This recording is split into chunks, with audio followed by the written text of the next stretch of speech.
What would you do if your own sister banned you from her wedding, then pretended she didn't know you when you showed up anyway? My name is Elena Hayes. I am 29 years old, and what I left on that gift table at the Langham Hotel in Chicago made my sister's hands shake so badly in front of 450 people that she dropped everything on the floor. Stay with me, because what was inside that small silver box changed everything. I wore a simple navy dress and carried one thing, a small silver box tied with a white ribbon. At the reception table, 2 women in black ran through the guest list 3 times. "I'm so sorry, ma'am. You're not on the list." I called Sophia. She picked up on the second ring. "It's Elena. My name isn't on the list." A brief pause. "I know," she said. "You weren't invited. This wedding is for people who matter." The line went dead. I walked to the gift table, set the box down, tucked the card under the ribbon. "For Sophia, from your sister Elena," and turned to leave. I was almost at the door when I saw my mother walk in. Our eyes met for one fraction of a second. Then she turned, embraced a woman behind her, and began laughing as though I simply was not there. I watched her for a moment, then walked out into the cold Chicago afternoon. But in a few hours, Sophia was going to open that box, and nothing would ever be the same. To understand why I walked away without a single tear, you need to understand what I walked away from long before that day. The Hayes home sat in Lincoln Park. Red brick, white trim, iron gate, immaculate. Respected. Established. From the outside, everything a family was supposed to be. Inside, we had 2 daughters, one who mattered, and one who learned not to expect to. Sophia had piano lessons, ballet classes, birthday parties with 50 guests and a rented pony. I wore her old coats and received her leftover things without comment. On my 10th birthday, I came downstairs to find the kitchen empty. My mother was on the phone planning Sophia's debutante ball. On the refrigerator was a note in my mother's handwriting, Sophia's birthday cake in the bottom drawer. Do not touch. There was nothing in that kitchen for me. Not a card, not a mention. I went back upstairs and told myself it didn't matter. Children are good at that. That evening my grandmother Margaret knocked on my door, sat on the edge of my bed, and handed me a real camera, brushed silver leather strap, heavier than I expected. "You have the eye of an artist, Elena," she said quietly. "One day the world is going to see exactly what I see in you." Then she reached over and gently closed the bedroom door. Just the 2 of us. The camera warm in my hands, and the quiet certainty of someone who had already decided I was enough. That camera never collected dust. Through that lens I learned something no one in my family ever taught me, that the most honest version of any moment is the one nobody thinks to perform for. I earned a full scholarship to the School of Visual Arts in New York. The morning of my graduation, I came downstairs in my cap and gown to find my parents deep in conversation about Sophia's networking dinner that evening. My father glanced up and said, "Photography isn't a real career.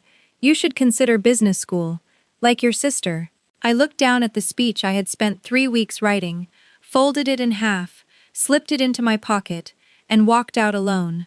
When they called my name, and I crossed that stage, I searched 2,000 faces for someone I recognized. There was only one. Front row, center, my grandmother, on her feet, clapping louder than the entire room. 3 days later, I bought a one-way ticket to San Francisco and never looked back. I started carrying equipment for a wedding photographer, saved every dollar, and built luminary studios from nothing. 10 years later, 18th floor, Bay Views, team of 15, $3.5 million in revenue, features in Vogue and Town and Country. Sophia called occasionally to report her achievements. "Still shooting strangers' weddings?" she asked one evening. At that exact moment, I was signing a contract for a California state senator's daughter. I smiled and said, "Congratulations, Sophia."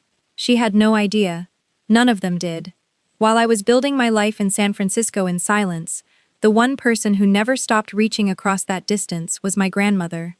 She called every Sunday without fail, always beginning the same way. "Tell me something beautiful you saw this week." And then one Tuesday morning, while I was sitting in a client meeting, my phone buzzed with a Chicago number I didn't recognize. Something in my chest went still before I even answered. "Miss Hayes," said the voice. "This is Harrison Cole. Attorney for your grandmother, Margaret Hayes.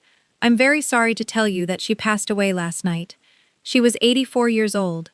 I flew back to Chicago that same afternoon. The funeral was held at St. James Cathedral, and the size of the crowd told me everything about who my grandmother had been. An arts patron, a scholarship donor, someone who had quietly shaped the lives of artists across that city for decades. I sat in the third row and let myself grieve the way you grieve, for the one person who always truly saw you. Sophia stood near the front in a black designer dress, accepting condolences with practiced composure. But between the embraces, I caught fragments of her whispered conversation with my mother. The jewelry, the attorney, how soon, and then Patricia's hand closing firmly around Sophia's wrist. After the service, she said under her breath. They were standing beside my grandmother's casket and already counting what she had left behind. After the crowd thinned, Harrison Cole led me to a small office at the back of the cathedral. He placed a sealed envelope on the table. Your grandmother came to see me 2 years ago, he said. She was very deliberate. Inside were a notarized estate amendment and a handwritten letter. The amendment was clear.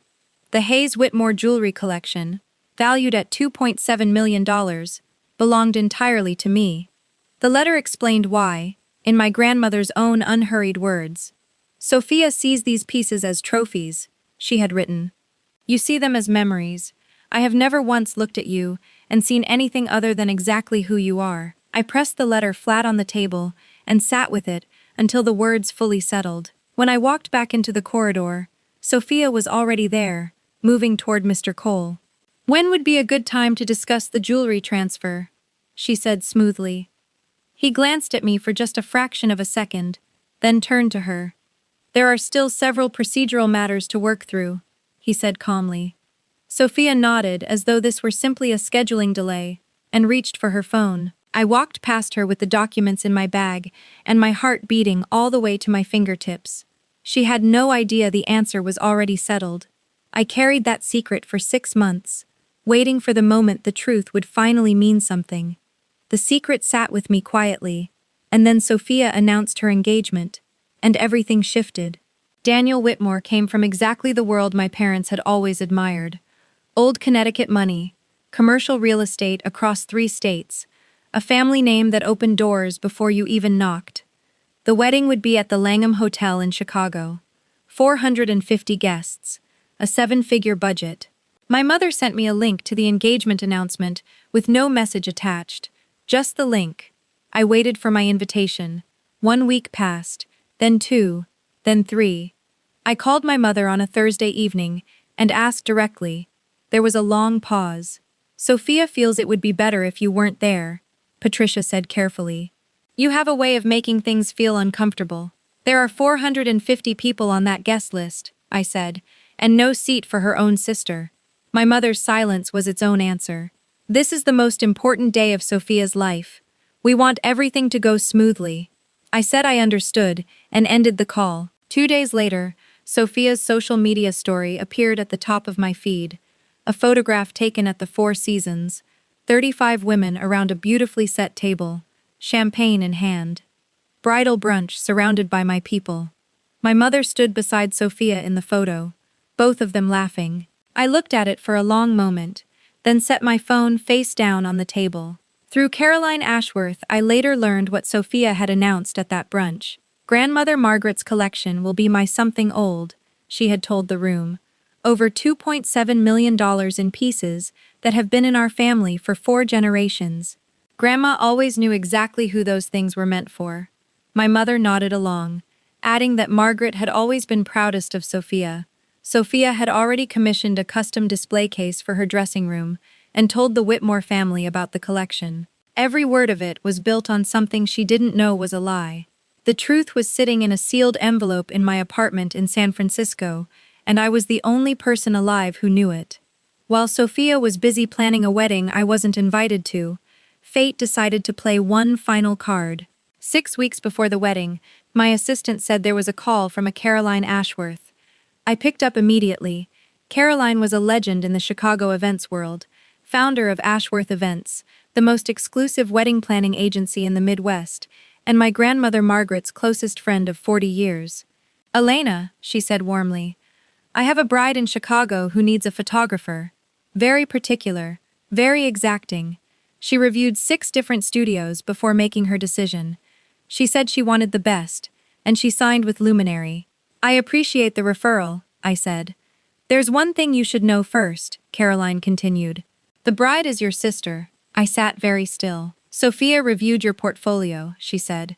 She had no idea you owned the company. She simply saw the work and said it was exactly what she wanted. Your grandmother always said the truth finds its own way out, Caroline added quietly. The contract is already signed. After we hung up, I opened the file.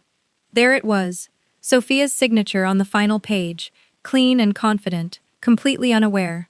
$18,000, non-refundable. And directly in the header she had never thought to examine. Owner and proprietor, Luminary Studios, Elena Hayes. My sister had spent weeks searching for the very best, dismissed studio after studio, and had ultimately chosen mine, while telling everyone who would listen that I was out there somewhere struggling. The irony was so complete, it almost didn't feel real. I placed the contract back in the folder, put it in the drawer, and made a decision. I would honor the contract exactly as signed. And inside a small silver box, I would make sure that when Sophia finally learned the truth, she would learn all of it at once. The night before my flight to Chicago, I stayed late at the office. The building was quiet, the city humming softly 18 floors below. On the desk in front of me sat a small silver box and 4 items laid out in a row. The first was a certified copy of my grandmother's notarized estate amendment, every legal seal intact, every signature verified. The second was her handwritten letter, explaining in her own unhurried words exactly why she had made the choices she made. The third was a photograph, my grandmother and me, standing outside the small jewelry shop on Michigan Avenue that she had loved for 40 years, her hand resting on my shoulder, both of us laughing. The fourth was the Luminary Studios contract, Sophia's signature on the client line, and above it my name printed clearly as owner and proprietor. I placed the first 3 items into the box without hesitation. Then I picked up the contract. I held it for a moment, set it back down, picked it up again. I sat with that question for a long moment, and then I heard my grandmother's voice as clearly as if she were sitting across from me. The most valuable things are the ones passed on in silence, to the person who will know what to do with them. She had spent 2 years making sure every piece of the truth was documented and preserved. She had not done that so that half of it could stay in a drawer. I folded the contract once, placed it at the bottom of the box, and pressed the lid closed. I wrote the card by hand. For Sophia, from your sister, Elena. Tomorrow I would fly to Chicago, set this box down on a gift table, and leave. What happened after that belonged to the truth. And the truth, my grandmother had always believed, had a way of finding its own moment. While I sat in the airport lounge with a cup of coffee, 450 people were settling into their seats inside the Langham's grand ballroom. Ivory linens, crystal chandeliers, an 8-piece orchestra playing softly. Sophia moved through the cocktail hour like someone who had rehearsed this moment her entire life. At one point she mentioned almost casually that she planned to wear her grandmother's pearl collection to the Met Gala in the spring. A friend asked whether her sister would be there. Sophia smiled and said Elena was tied up in California, that these kinds of events really weren't her scene. Then she lifted her champagne glass and moved on. When the MC invited the couple to open gifts, Sophia approached the table like a woman who had never doubted that everything on it belonged to her. Crystal from Tiffany, a silver tray from Hermes, polite applause. Then her hand landed on the silver box. She glanced at the card and laughed. A gift from my sister, the one who couldn't make it. Probably a homemade photo album. Daniel said simply, "Open it, Sophia." She lifted the lid. Inside was a thick, formal envelope. The smile on her face went still.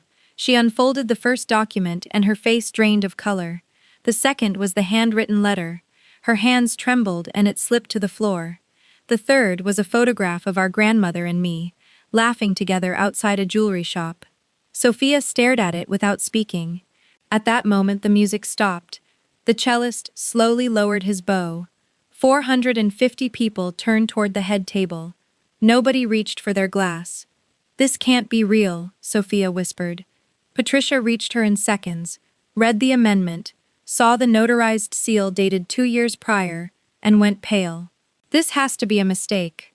Robert Hayes stepped forward, recognized his mother's handwriting and signature, and said absolutely nothing. Sophia turned to the room, voice cracking. "Elena forged this. She has always been jealous of me." Then Daniel looked into the bottom of the box and found one more folded page. "Sophia, there's something else." She unfolded it. The Luminary Studios contract, her own signature on the client line, and directly above it, Elena Hayes, owner and proprietor. "No," she breathed. "No, no, no. You hired her company?" Daniel's voice was flat with disbelief. Caroline Ashworth stepped forward and told the room that the amendment was authentic, that she had witnessed Margaret sign it, and that Margaret's exact words were, "Sophia sees these things as trophies. Elena sees them as memories." Sophia cut her off. She wasn't in her right mind. And Caroline looked at her directly. "I will testify to that in any courtroom you choose." Thomas Prescott, CEO of Prescott Media Group, stood up. "I know Elena Hayes personally. Flawless work. $3.5 million in revenue last year." Patricia gripped the back of her chair. $3.5 million, she whispered. Sophia turned to Daniel in tears. "You have to believe me. She staged everything." Daniel placed his hand flat on the table and said in a voice no one had heard from him before, "Sophia, stop talking." She stopped. Somewhere in the room, a phone was already recording. The reception ended 2 hours early, guests filing out quietly, their expressions saying everything the evening already had.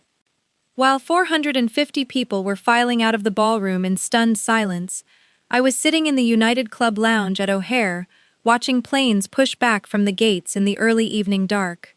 Nobody in that lounge knew what had just happened 2 miles across the city. To everyone around me, I was just another traveler waiting for a flight home. Then my phone started moving on the table. By the time I picked it up, I had 54 missed calls. Sophia's first message: "You destroyed the most important day of my life. You will never be forgiven for this." Then my mother: "Elena, call me right now. Everyone is looking at us." Then my father: "You will explain this." I read each one without responding. They were not questions, they were demands, and I had spent 29 years answering demands from this family that were never really interested in my answer. Then a message came from a number I didn't recognize. "This is Jennifer. I'm one of Sophia's bridesmaids. I don't know you, but what happened tonight was a long time coming. We all knew what Sophia said about you when you weren't around. None of us ever said anything, and I'm sorry for that." I read it twice, then deleted it.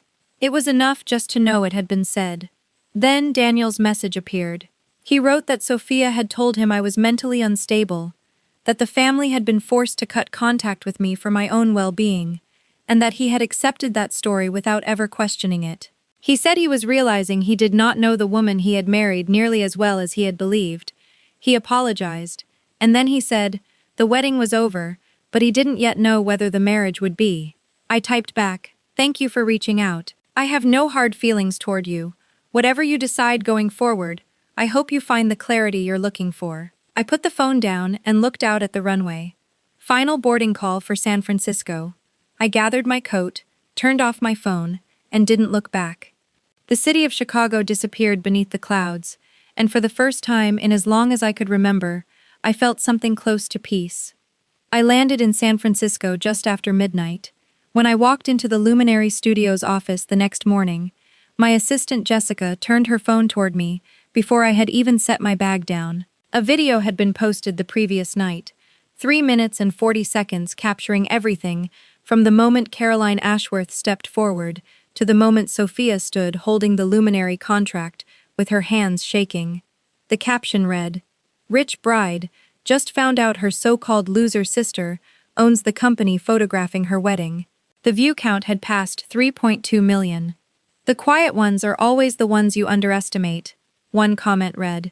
"Grandma knew exactly what she was doing," said another. Luminary's website had crashed overnight from over 400 booking inquiries in a single evening. At 8 o'clock, Jessica told me a reporter from the Chicago Tribune was standing outside asking to speak with the woman from the wedding video. I told her to say I had nothing to add.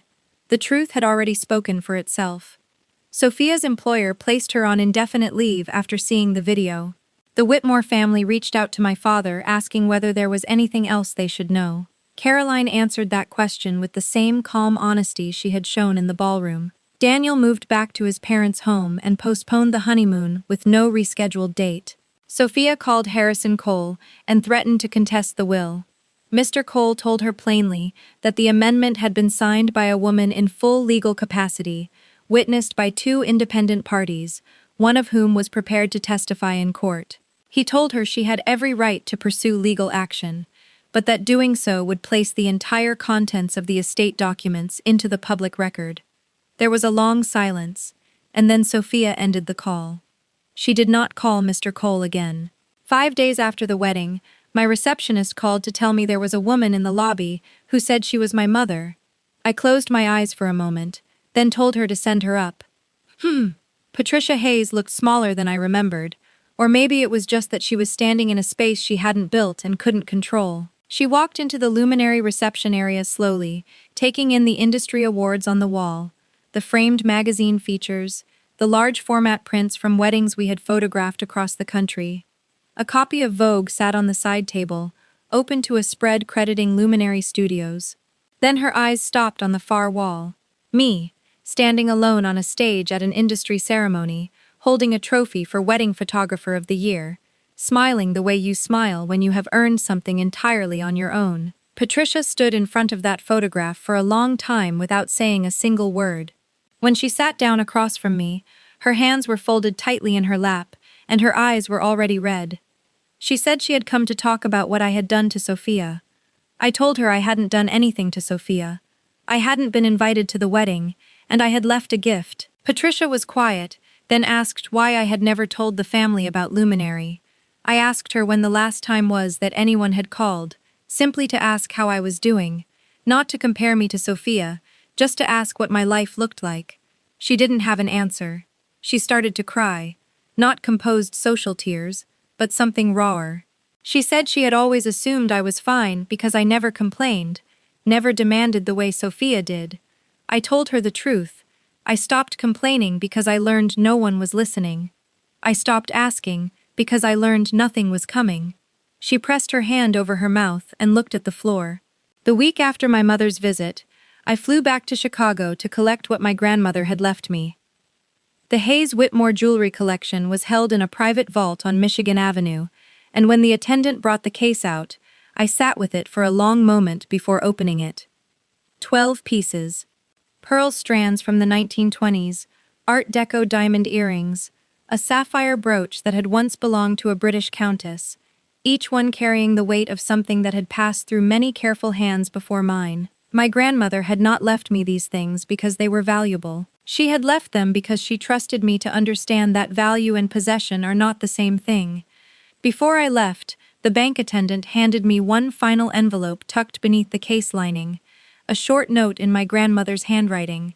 She wrote that she had also left something for Sophia, a small pearl bracelet that had belonged to her own mother, simple and modest, without significant monetary worth, but full of meaning for anyone with the patience to look for it. She hoped Sophia would one day be that person. I called Harrison Cole from the parking lot and arranged for the bracelet to be delivered to Sophia without a message attached. No explanation.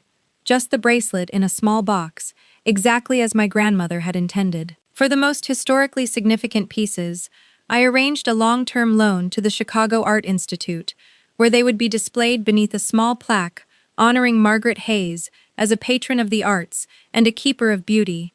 The rest I brought home to San Francisco. That, I understood now, was exactly what my grandmother had always meant. The greatest things are not collected. They are carried carefully and given to the person who will know what to do with them next. 6 months have passed since that October afternoon at the Langham. The viral video faded the way these things always do. But some things that were set in motion that evening did not fade. Some things changed in ways that don't reverse. My mother calls every week now. The first few conversations were halting and awkward. Two people learning how to speak to each other honestly after decades of saying everything except what they meant. But slowly something has shifted. She asks about my work. I tell her. She listens, not to evaluate, not to compare, just to know. It is a small thing. It is also everything. My father sent a letter, 4 pages, handwritten. He said he had spent 29 years looking at me without truly seeing me, and that he was sorry. I haven't written back yet, but I've read it more than once, and I think that means something. Sophia and Daniel are in couples therapy. She called me once, about a month ago. She didn't apologize. Not exactly. But she said she was trying to understand. It wasn't enough. But it was a first step, and first steps are where everything begins. One evening last week, I stayed late at the office. The bay outside the windows turned from gold to deep blue as the sun dropped below the horizon. On my desk sat the photograph of my grandmother and me, taken on the day I graduated. Her hand wrapped tightly around mine, both of us laughing, her face full of a certainty I was only beginning to understand. My phone buzzed. A message from Sophia's number. I just received the bracelet. I know it was from you. A pause, then 2 more words. Thank you. Just that. Nothing else. I looked at the message, then at my grandmother's face in the photograph, then out at the water going dark beyond the glass, and I smiled. I did not go to that wedding to cause destruction. I went because after 29 years of being invisible, I wanted to be seen just once by the people who were supposed to know me best. What I've learned on the other side of all of it is this. The best response to being dismissed is not revenge. It is building something so real, so undeniable, that the truth eventually speaks for itself. And my boundary, the one I carry with me now wherever I go, is simple. I will not close the door on my family. But I will not hold it open indefinitely either.